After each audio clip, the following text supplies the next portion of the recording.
Stay tuned for today's episode of Breaking the Biz, an informative podcast where we dive into the world of entertainment by interviewing seasoned professionals who have made their mark in the industry.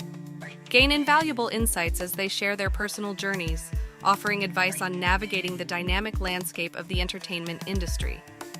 Whether you're an aspiring actor, musician, filmmaker, author, animator, or any creative soul, tune in for expert career guidance, insider tips, and first-hand accounts on breaking into the entertainment industry. Get ready to unlock the secrets behind successful careers and fuel your own passion for the limelight. Please remember to like this video and to subscribe to our channels for more great conversations. Greetings from Breaking the Biz, brought to you by Yes I Can Unity Through Music and Education. I'm William Felber, your navigator through the intriguing universe of the entertainment industry, as revealed by the visionaries and creators who bring it to life. Stay tuned as we delve into diverse insights from the forefront of entertainment, hearing from pioneers, creators, and agents of change. Prepare for a journey filled with tales of innovation, resilience, and the undying quest for artistic brilliance. Welcome to Breaking the Biz podcast with the Yes I Can crew. We have got a great guest with us all the way from Mexico. We have Guido Arcella, who is an audio director at Arcella Studios. He is a Berklee College of Music alumni and award-winning film and game composer. His wins include 2 Intel Game Awards at the Game Developer Conference for his video game music works, first prizes for Best Film Music at the California Independent Film Festival in San Francisco, and the Indie Gathering International Film Festival in Cleveland, as well as the Telly Award for Best Commercial Music. As a musician, producer, and arranger, Guido is part of an important projects to date. Some studios where he worked and recorded were Abbey Road Studios in London, England, pretty awesome. Winspear Opera House in Dallas, Texas. AKSS Studio in Valencia, Spain. Studio 22 in Budapest, Hungary. Estudio 13, Mexico City. He currently directs Arcella Sound based in Mexico. Some of his clients include Nintendo, Kia, Pepsi, Paramount, and Coca-Cola. You got a pretty impressive resume there. I'm pretty excited to have you. So thank you so much for joining us tonight. No, thank you so much for having me, really. Awesome. So I want to know, you've got like such a diverse background with music and sound design. When did you yourself fall in love with music? Yeah, so I came from the orchestra world. So I originally came from playing violin. So I started playing violin when I was like 12 years old. I think it was kind of my escape, right, to everything what was happening in my teenage years, you know, like something to focus on and all that stuff that, you know, we are like looking for what to do, right? So I started playing violin in youth orchestras. I was back in Argentina, so I'm originally from Buenos Aires. And back there, you know, I had like, you know, I got like all about, you know, my friends, you know, my orchestral friends. So from there, you know, like I was trying to, you know, to achieve a kind of a career in music, you know. Then I turned like 15, 16 years old, and that's when I wanted to achieve, you know, a music career. But the thing is, you know, my parents were not musicians, right? They were like kind of, they had corporate jobs, and it was kind of weird or strange or almost risky for them to have a son, you know, on an artistic career, right? So I was also like struggling to, you know, to convince them to, you know, to let me study music, right? It's not as it's not easy, you know, to find, you know, a job or make a living, they said, right? So something that really helped me was the faith that my mom put on me. You know, she believed on me, and then later my dad did that as well. And also my violin teacher helped me a lot to achieve a scholarship to study in Dallas. So I went to Southern Methodist University at SMU in Dallas, Texas. I got a scholarship to study there, and that's where I met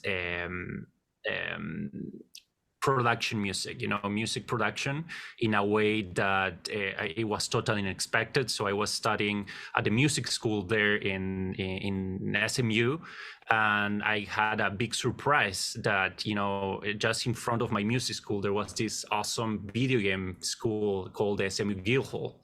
And in the SMU Guildhall back in the days, I think it still has that title. It's like the #1 in game design for master's degree. So they were hosting weekly these pizza parties just to go and test their games. So I just went for the food, right? To have some dinner, free dinner. And I started like playing these games, starting to meet these interesting game design students, that were like doing their games, and they were like pretty solid games. But I found out, and they were telling me, that the audio was kind of a struggling problem, and they didn't have like a time or even, a person to help with in that department. So I started since freshman year collaborating with them. So I basically was, like doing collaboration with this school for about all my 4 years while I was studying violin performance, and as well I was double majoring in music composition, right? So all these 4 years, I did kind of a lot of, video game soundtracks. I did about 16. I kind of, my pace was 3 to 4 video games per semester. So these guys were doing a lot of video game projects. So I started, learning, production music, because on music composition back in this school was kind of an academic approach, right? You were like almost writing from pen and paper, music scores. So with video game and film production, I bet you guys know, like we're right now, doing all in computers and MIDI and DAWs and all that stuff. So I started like kind of self-teaching me, like got some, even books back in the, I'm going back to 2010, 2012, YouTube was just starting to get, some useful content to know what resources we can have as, not only digital music, but everything that we have today, right? So I started using Reason. I don't know if you guys know Propellerhead Reason. That's kind of a DAW that I think rap musicians use often. And I did my orchestral mockups there in a totally, like not so friendly, user-friendly software to do precisely that. So what I really achieved on these 4 years of collaborating with in Dallas in a student environment was practice, was self-teaching me a lot of stuff, and then having some tools, and also at the end of the day kind of a very good portfolio to show Berklee College of Music to earn a scholarship to study a master's related to film and video game music scoring. So it was kind of a serendipity effect. So I never knew, going to Dallas will encounter, I will encounter a pretty awesome, video game school, and they will open the doors to, to let me almost experiment and try to score their games. Even those projects were very, diversified in genre. They have like different stories, different genres. So music had to be very, very different from between each project. So each project was like very. You had to approach it in different ways. But at the end of the day, what I really got the best value out of it was communication, right? The collaboration and how to communicate with people. That I think it was key to after my master's degree and getting my company going was the fundamentals of my business, right? It's just understand the client and try to provide what the client needs, right? So let me take 2 steps back. You start off as a violin player. Yeah. You're going to the club that's letting you test video games, and the way they lure you in is offering you free pizza. Your idea is free dinner and video games. Sounds like a win-win situation. When you were there and they mentioned that the sound design and the video game music wasn't really a strong program and they had a hole there, were you getting paid to create soundtracks when you were doing the sound design? Is that a paid thing for college, or were you doing that just to learn? Yeah, first of all, there was a necessity, right? That I think it's very important to identify, right, in an environment like that. And secondly, it was purely a collaboration, right? So I was like collaborating with them as I was a student, and they were like student projects. But what I really valued was this platform that both schools gave me, that it was going to the game developers conference, meeting other people, gaining student prizes as well. Part of the Intel Game Awards that we won was from these projects that I did with the SMU Guildhall, right? And from there I got to meet I got to expand my network, right? So I think it was a win-win situation in a term of maybe it was not as like seeking money, but I was trying to expand my network because I knew that in the mid-long term that will capitalize on contacts, right, and more projects. No, and I think that's a very good point. And I want to highlight that is when you go to college, we just had a guest speaker last week who was talking about college was all about learning the craft, but most importantly, finding other talented people that were as passionate and love the same things that you do. So obviously, you're in a hub where people appreciate video games. You're in a hub where people appreciate the sound design and the music. And then you're being able to tap into your skill set of composing music.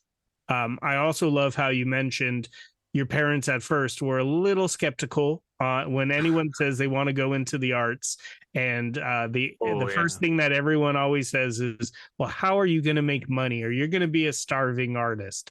And I love that your mom supported you. Dad came along a little bit after, but it always takes one person to go, like, if that's what you're passionate about, pursue your dream and let it go and do it. So you're working and man, you're knocking out music. You were mentioning about 3 games a semester.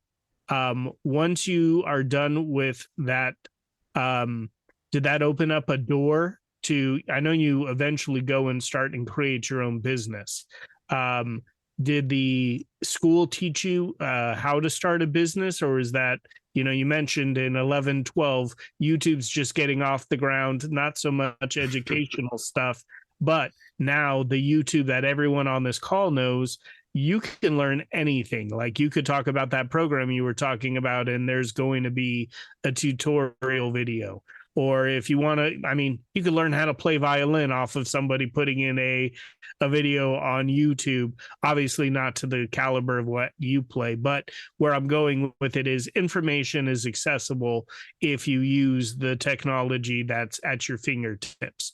So once you go through this college program, what comes next? Did the college help you find a job? Did you go into a job, or did you just start your own company right after working and composing on these video games?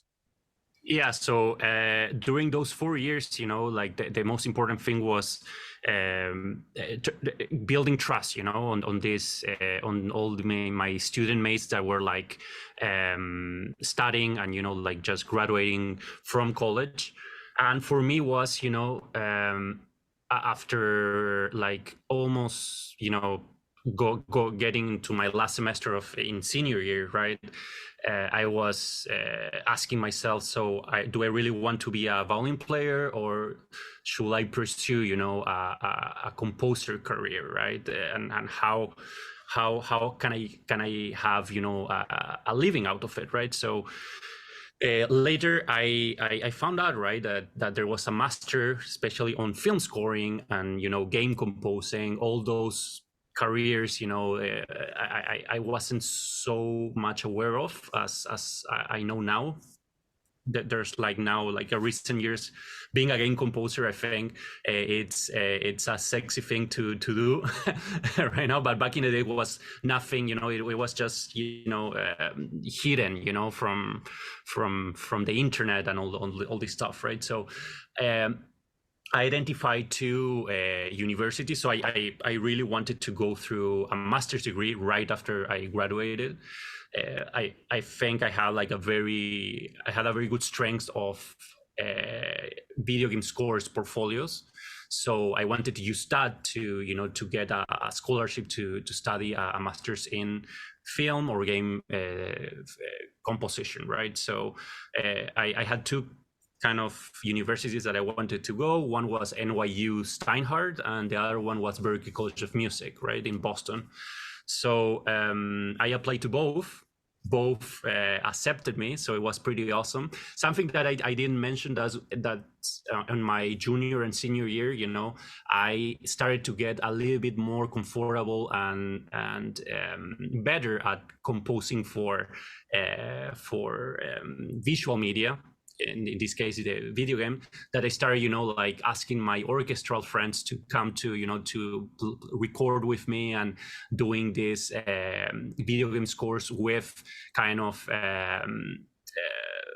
orchestral, recordings and kind of more refinement, if you want to say, right? So I had all this stuff kind of recorded and to build that portfolio, all these behind of scenes and showing my work in that matter. So I really kind of had a very good plus on my student portfolio. So that's how I think NYU or Berklee they were having an attention to me to have to attend their master's program. So I think in Berklee, so I finally went to Berklee because I think that was their second year of their master's in film and game composition in Valencia, in Spain. So I didn't know when I was applying that I was going to go to Valencia, Spain. They have a campus there instead of Boston. So I had to get my visa, and then I went straight to Valencia for an entire year. And that school really got my feet inside kind of the industry, in terms of all the teachers, but also the students were active in the industry, or after 10 years of graduating from the masters, they're already in the business, and we network and we talk each other every day, right? But on the other hand as well was the courses, the first day was okay, so you guys, you're not going to study music, but we're going to teach you how to use technology to make music, so that was the skills that was they were I was lacking to continue with my career, right? So I started using Pro Tools and how to make a proper session and all that stuff to make a professional production music for films and for video games. We had almost like a recording session with a small ensemble each 2 weeks, so it was very a practical kind of degree, and it was a 10-month program, so I really enjoyed it. It went very, very fast. Well, after that, I kept going to conferences and festivals. That's very important, to be consistent on meeting new people and going to these places that where the business is at, and keep networking, keep catching up on the people you met at the previous editions from that same conferences, and people start to recognize you. And it was pretty it's pretty nice to to have this kind of network family in each conference, especially in the GDC, that's the Game Developers Conference. I went there almost like I think 5 times already. So I just went back a month ago there, and I caught up with almost I can call them friends, developers, other musicians, and many other interesting people, right? I want to highlight that. I want to highlight that. Hold it right there. I think it's important to put yourself in a position to network and be around people that are like-minded, creative. You also mentioned, their colleagues, their it's not necessarily competition, but if you flock together, so to speak, right? Like you want to be around talented individuals. A lot of times people talk about in this call, in this program, that it's so hard to network, but using the example, you have to get yourself out of your comfort zone. You have to be around people. You have to go to those conferences. So if it's not sound design, like in your situation, if it's Comic-Con, if it's, an animation, if it's drawing, if it's South by Southwest and it's music and media, you have to put yourself in that same room with people who are going to make moves. Because if you're in that room, you're not going to be left out. You're going to be making moves with other people. So you go to conferences, what comes next for you before you start your company?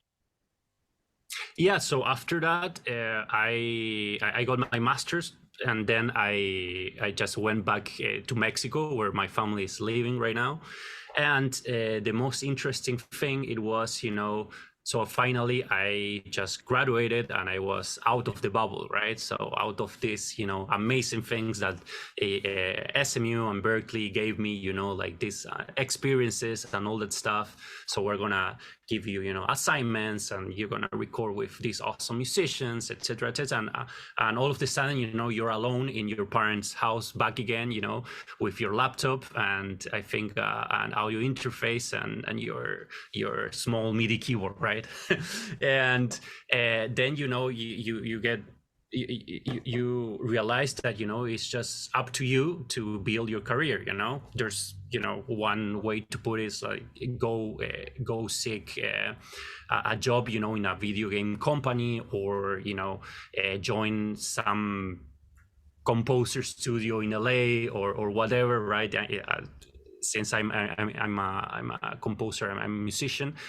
So I didn't have so clear what I wanted to do, and also I didn't have so much money, or my family didn't have so much money, so they can invest on me and send me to California and get this maybe internships, right, or having to serve coffee for composers, so that many of my partners or students,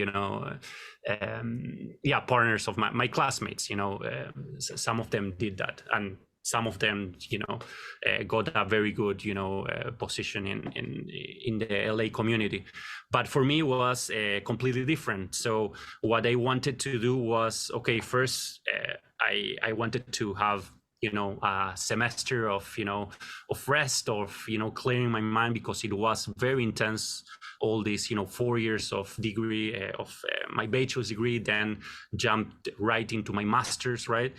And from there I started to learn a bit more of entrepreneurship skills, right? So all of these books that you see here are more of those like business books, entrepreneurial books that taught me how to talk with people, how to make a proposal, how to build a website, how to network, how to catch up with people, how to build systems as a business, and ultimately how to build a team that you can help, and the help could be mutual as well. We have I have composer friends, also sound designer friends who, send me work. I send them work as well, and sometimes are part of my studio collective. We do maybe a video game that requires 3 or 4 composers, right? Because it's a lot of music, and then all of a sudden, 3-4 months after, they call me and say, hey, Guido, there's like a work we're doing, and maybe we need some music that you need to compose. And maybe sound design, I think all of you or most of you are sound designers. It's kind of no different, because I find out that sometimes in our projects we need sound designers because we do maybe audio packages, or especially in the video game world, that developers or game designers, they see us as audio guys or audio people. What that means is they don't distinguish what music and sound design is. On the other hand, film is, I think, more sectional, or it's more divided in departments, but in video game they all see us as audio people. So as an audio, right, studio, we're in charge of sometimes to do the music, the sound, even perform dialogues, or of course subcontract actors, or to record lines of dialogue. We even also work with audio programmers. That I have some friends that they code, so they will integrate all our audio files to game engines. So all of these scopes, it's audio work. That maybe game designers expect from an audio studio, and you learn that bit by bit. And combined with business and entrepreneurship skills, you can achieve, very big deals. We're not talking only about composing minutes of music. We're about selling all the audio service, and then, delegating these tasks, to your team, Love it. Let me ask you this. Obviously, you're mentoring us tonight. Is there a mentor that comes to mind that you have? That you could tap into and give a phone call if you want to ask a little bit of advice, maybe somebody who's helped guide your career to where it is today. When I say mentors, who comes to mind and why? Okay, so first of all, I have one close friend, and he was my teacher back in Berklee. Then he left and he got back to Berklee, but now he's the director in Berklee Abu Dhabi. So Berklee College of Music is in Abu Dhabi as well. His name is Gael Heading. He's a very good friend, and he's a very good mentor of mine since 10 years ago, more or less. Another figure and mentor is Eduardo Weissman. He's the head of audio in Ubisoft Toronto. He's Argentinian, by the way.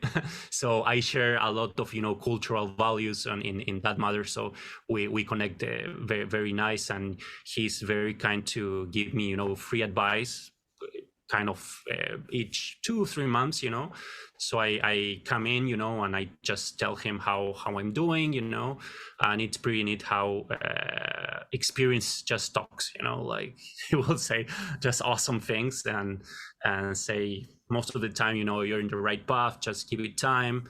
I will do, some tricks here, some tricks there, just keep going, and that confidence, or at least that feedback that's needed from a human being, it's very, very good, because it keeps you motivated and going, I love it.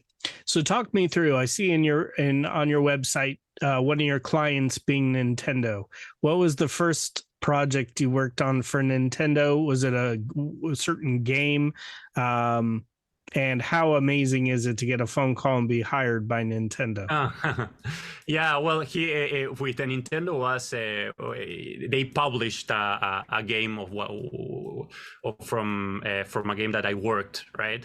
And ironically, that game that I worked, that was from a video game studio that was funded by a student that I helped back in SMU Guildhall, right? So I think I missed that. saying that once I graduated, so did my fellow, classmates from the video game school. They started going to, they started working at 2K, in Blizzard, Activision. Some of them, in this case, they started funding their own companies and started doing their own games, right? So I kept their contact and catching up with them once a year at least, to see how they are going, even though you don't know what to say or what to update them. You just show up and say, hey, what's up, like I'm just coming back from Mexico, how are you doing, and you just don't know if they're still studying or they're unemployed, or maybe they just founded an awesome video game studio and they just needed a musician to score their next game, and so that was my situation in that matter, right? Okay, I love it. Talk me through how do you stay up to date on technology? Seems like every week there's a new program, a new way to record. Is AI? Is it? Talk me through AI. How is AI involved in the creation of sound design? I love it. Thank you for going there.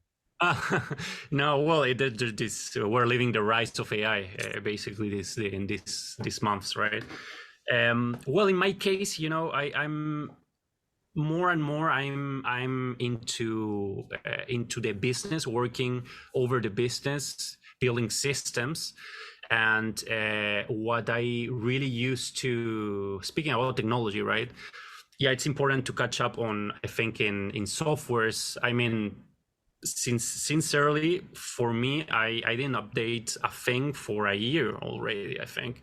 But my fellow composers, or people that work in my studio, they are kind of very geeks into it, so they get this free plugin because it's just like there's like a day that maybe on a universal audio just release a thing and it's completely free for 2 hours. They will know, and they will just let us know that that it's free and ready to download, right? And all this kind of stuff, new releases about plugins, etc., etc. For me, it's how can I build systems more efficiently to gather clients, for example. So my studio has constant work in that sense, So on that matter, and with the help of AI, ChatGPT, for example, it really fastened my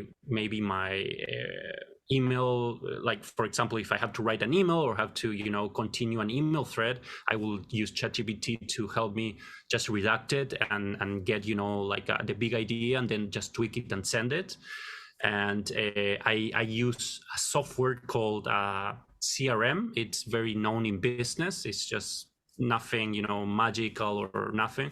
But the CRM, that stands for customer relationship management software, it helps me to have control on catching up with clients and prospects that maybe they will need audio in their projects sometime soon, because we have to admit it, there's times that some companies, they just are very busy, or they're in a phase of the project that they already have a team of audio, or maybe they're just starting out, but you just have to follow up for them to see when is the exact time to when they will need audio, right? So I'm in the constant search to get that call, or or to get that gig in this case.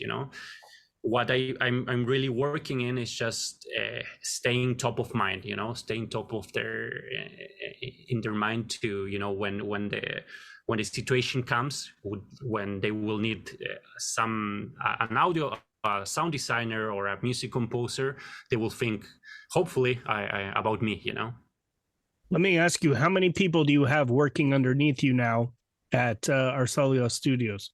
Yeah, it depends on the projects. We're about 5 to 10 people right now. Okay. What pays the best? Video games, commercials? Where do you find the most bang for the buck? Well, in my experience, it's video games. Totally. Is video games pay more because it's very extensive and multi-layered, and it just has to have different themes, different composing, versus a commercial, which is more of a jingle? Yeah, well, I think it depends on your niche, I guess. For me, on my career, I just went my destiny led to to video games in one sense or the other. But for example, my niche, I always like kind of work into the video game world. I started just doing maybe a loop, maybe 2 music tracks that maybe they didn't pay too much. Or maybe I was doing 10 sound effects with a loop, and then all of the sudden you really want to go for the big guys, right? The ones that they need like the entire audio package. They need maybe an hour or 90 minutes of music with 300 sound effects, and an audio implementation service that that we can work with the programmers from their studio. So that's when the budget gets interesting, and you can get months, even like an entire year of work with just one project. Okay. What career advice would you give to someone who wants to get into sound design, wants to be a producer? Yeah, I think being in this point of managing a studio, right? It's like I said, being top of mind, expanding your network. And when you mentioned Brett about which mentors I have, I really have a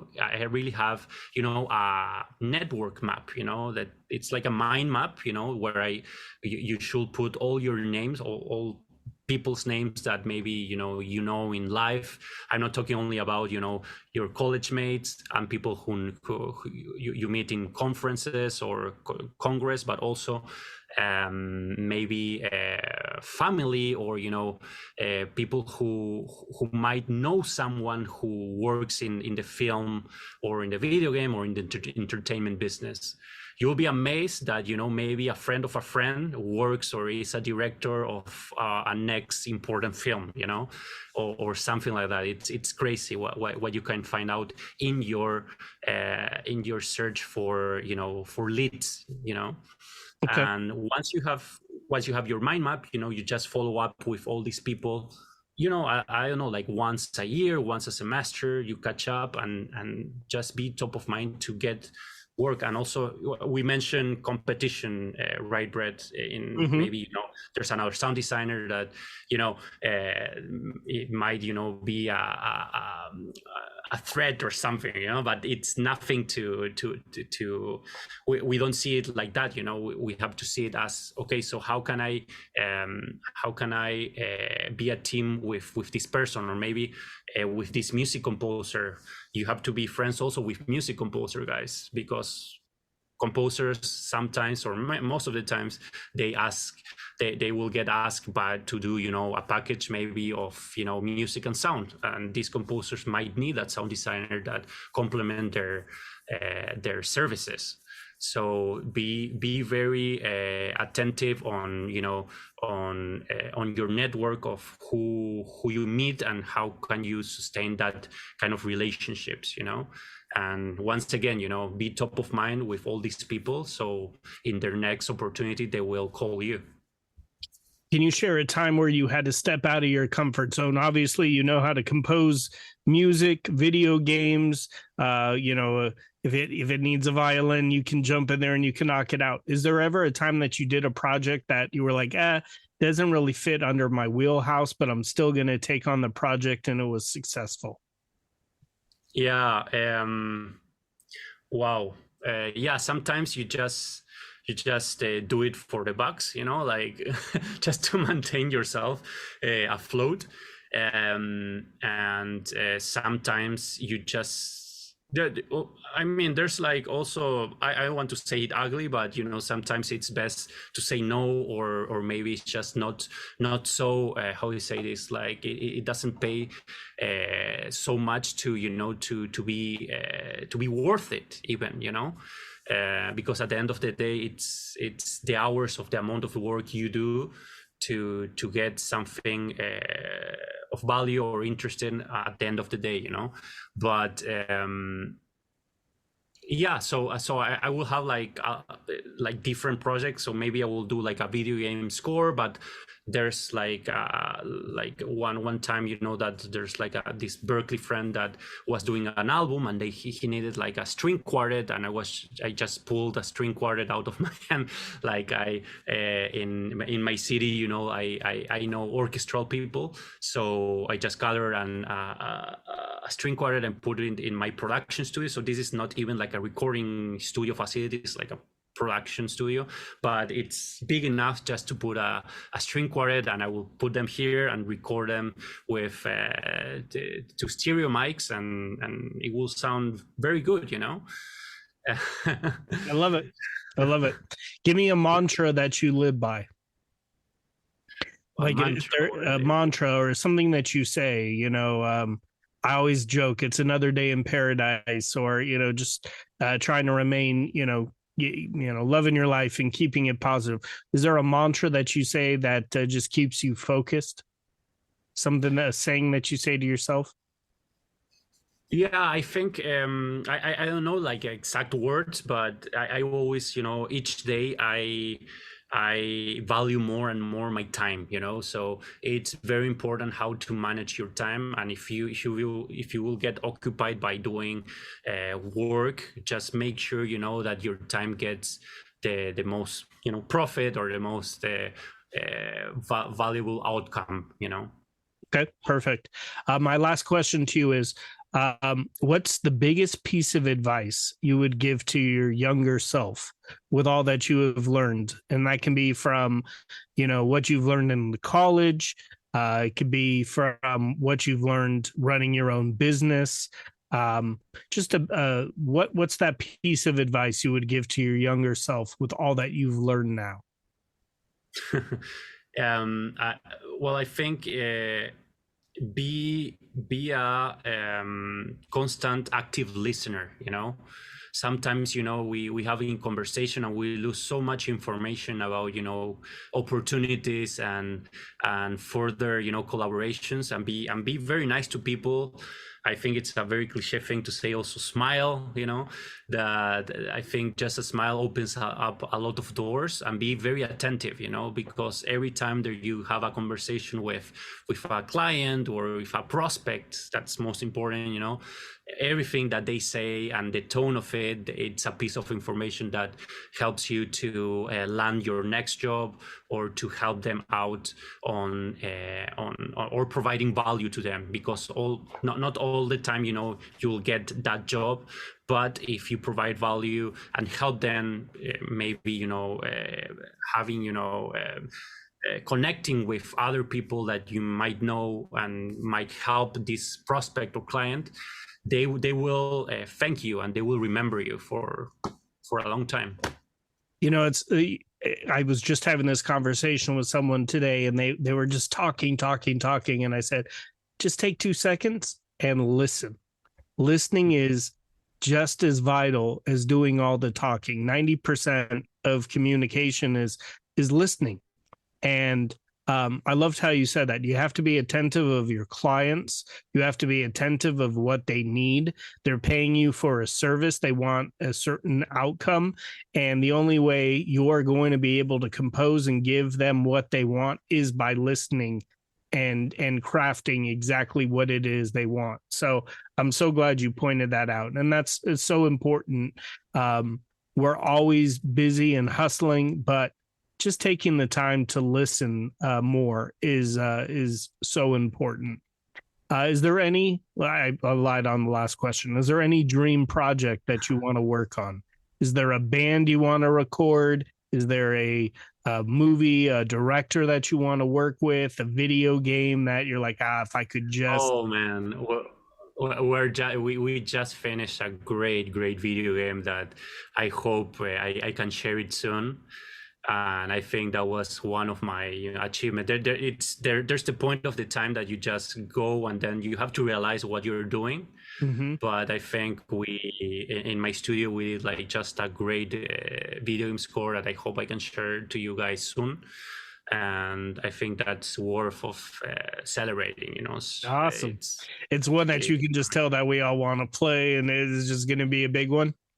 Yeah. I think it's gonna be huge. Yeah. For me, it was totally opposite. Like I started doing, composing string quartet music, and then all of a sudden they will have, asking me, do some electric guitar shreds or something, and I will be, and I don't play, guitar and all that stuff, but I think it all goes down to just experience and produce all this kind of other music. Or to nowadays you have all this technology. I have in my mind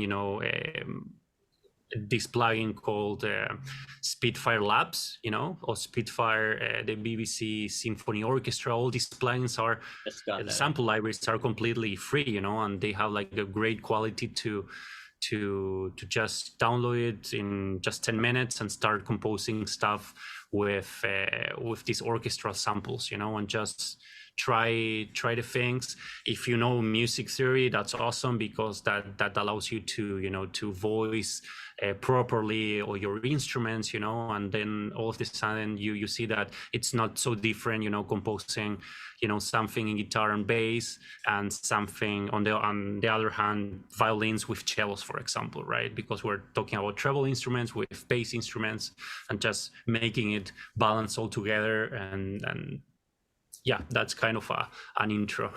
But something that really helped me when I was composing as a student at the SMU Guildhall was precisely that. All the projects were just so different, that each different project was a challenge to me.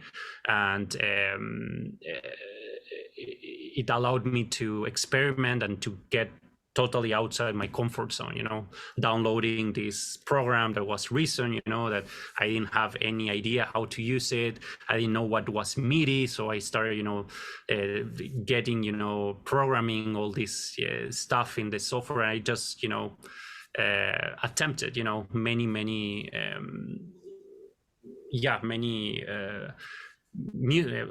types of music, and that's it, just go for it. Getting out of the comfort zone. Yeah. Love it. Totally. Great question, Christian. Are there any other questions? I want to just, again, thank you for your time.